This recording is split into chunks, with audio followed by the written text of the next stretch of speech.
Excellencies, ladies and gentlemen, I appreciate the opportunity to address you now during these challenging times that NATO and its partners are facing. NATO leaders came together earlier this year for our historic Madrid summit.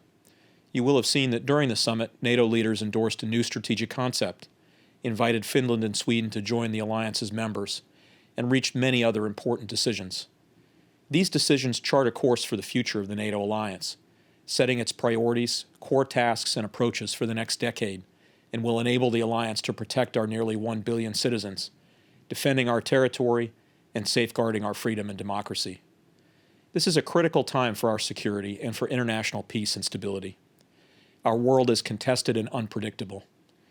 Russia's unlawful war of aggression against Ukraine has shattered peace and gravely altered our global security environment, undermining the rules-based international order.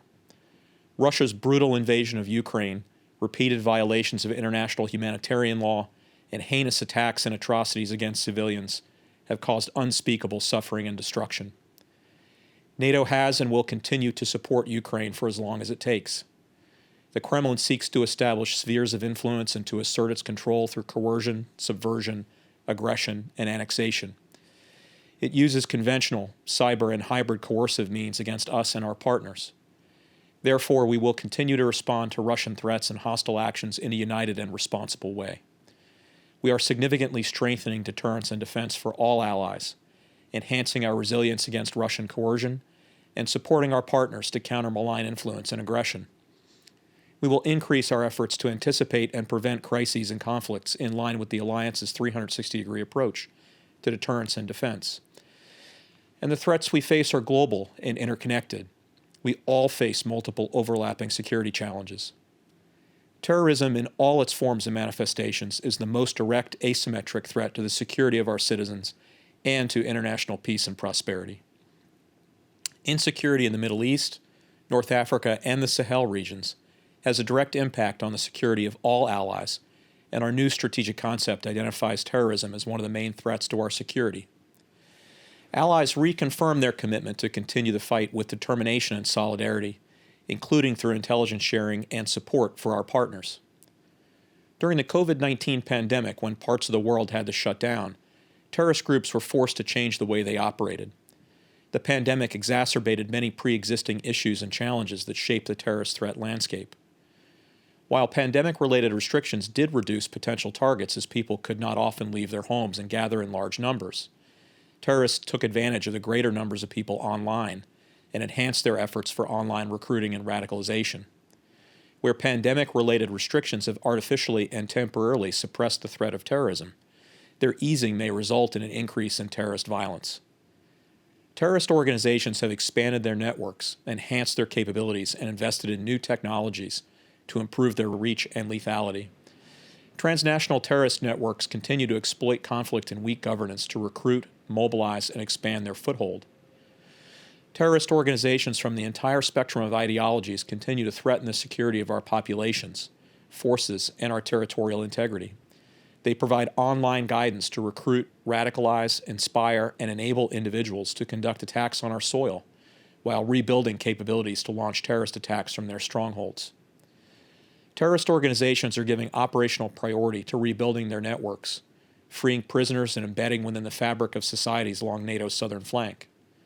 Protracted instability spurred by endemic poverty, armed conflict, ineffective security forces, mass displacement, and environmental challenges provides a security vacuum ripe for exploitation by transnational terrorist groups such as ISIL, Daesh, and Al-Qaeda. By exploiting this lack of security, a booming youth population, and also long-standing tribal and ethnic conflicts, terrorists seek to destabilize and weaken governments. As we are all painfully aware, they already prove their sophisticated attack planning, coordination, and execution capabilities. Pressured by global responses to the terrorism threat, terrorist organizations pragmatically seek force multipliers, such as emerging and disruptive technologies, or EDTs. EDTs, like encrypted communications, 3D printing, and unmanned aerial systems, or UAS, bring both opportunities and risks as technological primacy increasingly influences success on the battlefield. On the negative side, terrorist groups and non-state armed groups have enhanced their capabilities and invested in these new technologies, also to improve their reach and lethality. So now let me briefly touch on the threat posed by terrorist exploitation of UAS. NATO and its partners continue to enhance the collective readiness, responsiveness, integration, and interoperability to counter this threat. NATO's Joint Intelligence and Security Division, in a remarkable joint effort with Israel, has recently outlined the particular threats stemming from terrorist groups' increased deployment of UAS.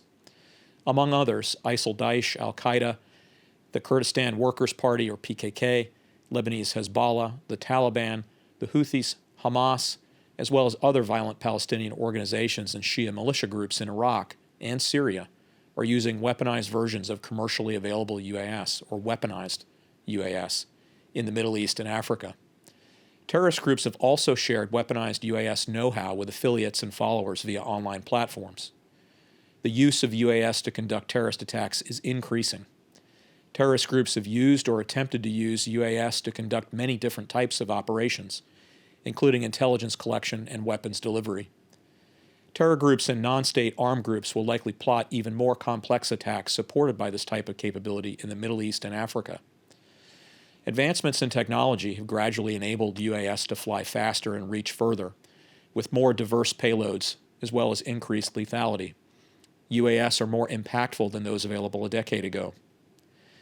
Iran, a notorious sponsor of weaponized UAS knowledge and material, has also increasingly provided its proxies with user-level training, advanced weaponized UAS hardware, and technical knowledge. In the past few years, Iran has provided large numbers of these systems to its proxy forces across the Middle East, which have used them against targets in Israel, Iraq, Saudi Arabia, and the UAE. Iranian military technology will highly likely continue to enable Iran's proxies to advance their weaponized UAS capabilities in the Middle East, providing plausible deniability in Tehran-sponsored attacks, and will likely be a persistent threat to allied forces and to Israel.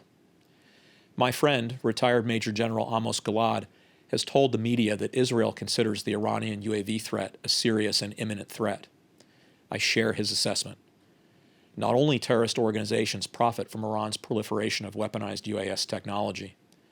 Russia is reportedly seeking to acquire hundreds of Iranian drones and to receive training for the Russian military in order to use these systems in Putin's war against Ukraine.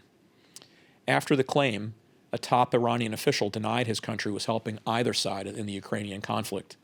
But in July, the commander of the Iranian army's ground forces stated that, quote, Iran has already prepared the armaments and equipment for export to friendly countries. While this shows the importance of UAS, including weaponized UAS, to modern warfare, I doubt that these systems will make much of a difference in that fight. Although the Russian invasion of Ukraine has not significantly changed the strategy of terrorist organizations, the Euro-Atlantic area is not at peace, nor is the Middle East. Strategic competition, pervasive instability, and recurrent shocks define our broader security environment, while the threats we face are global and interconnected. Countering terrorism is essential to our collective defense. NATO's role in the fight against terrorism is integral to the alliance's 360-degree approach to deterrence and defense. Together, we will continue to leverage our unique strengths and capabilities to provide the resilience and security to NATO and to our partners.